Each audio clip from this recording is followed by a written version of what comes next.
আসসালামু আলাইকুম রহমতুল্লাহি ওয়া বারাকাতুহু। সাহিহ বুখারী হাদিস नंबर 4329। हज़रत अबी हुरैरा रज़ियल्लाहु तआला अन्हु फरमाए, हुज़ैफ़ा ने फरमाया, तुम मानत मत करो, यह तकदीर को ना बदलाए, चाहे बुरा हटाए चाहे भलाई ना लाए। ये सिर्फ जो कृपण है उनके लिए सिर्फ एक परीक्षा है। হাদিস সাহিহ বুখারী হাদিস नंबर 4329। हज़रत अबी हुरैरा রাদিয়াল্লাহু তাআলা আনহু থেকে বর্ণিত, তিনি বর্ণনা করেন যে হযরত মুহাম্মদ সাল্লাল্লাহু আলাইহি ওয়াসাল্লাম বলেছেন, তোমরা মান্নত করবে না। মান্নত তকদিরের খারাপ জিনিস হটায় না, ভালো জিনিসও আনে না, কেবলমাত্র কৃপণ ধনীদের কাছ থেকে আল্লাহ ধন সিজ করে নেয়।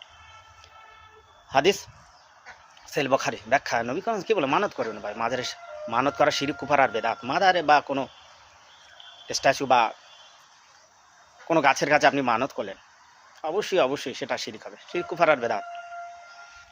আর মনে রাখা উচিত, অবশ্যই আপনি মাজার কেন্দ্রিক সকল অনুষ্ঠান বয়কট করবেন। ওরস করা হারাম মাজারে। প্রিয় নবী সাল্লাল্লাহু আলাইহি ওয়াসাল্লাম কি বলেছেন, তোমরা আমার কবরকে উদ্দেশ্য করে মেলা দেবে না, ওরস করবে না। কি করবে? পৃথিবীর বিভিন্ন প্রান্ত থেকে তোমরা আমার প্রতি দৌড় পড়বে, সেই দৌড়গুলো আমার কবরে আল্লাহ পৌঁছে দেবে, ফেরেশতা নিযুক্ত আছে। রাসূল সাল্লাল্লাহু যেখানে ওরস করতে, মাজার কেন্দ্রিক অনুষ্ঠান করতে নিষেধ করেছেন, আর এখন তুমি পীর কেন্দ্রিক, মাজার কেন্দ্রিক অনুষ্ঠান করবে না। ভাই, মাজার কেন্দ্রিক সকল অনুষ্ঠান বয়কট করা হচ্ছে, জীবনে সব আমল বরবাদ হয়ে যাবে। আর আমল, পূর্বের আমল সব শেষ। আর মনে রাখা উচিত, মানত করা শিরক, কুফর, বেদাত।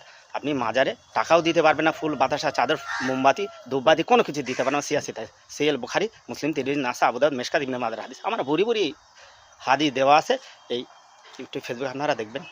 প্রুফ সহ কোরআন হাদিস সহ, হাওয়ালা সহ যদি না থাকে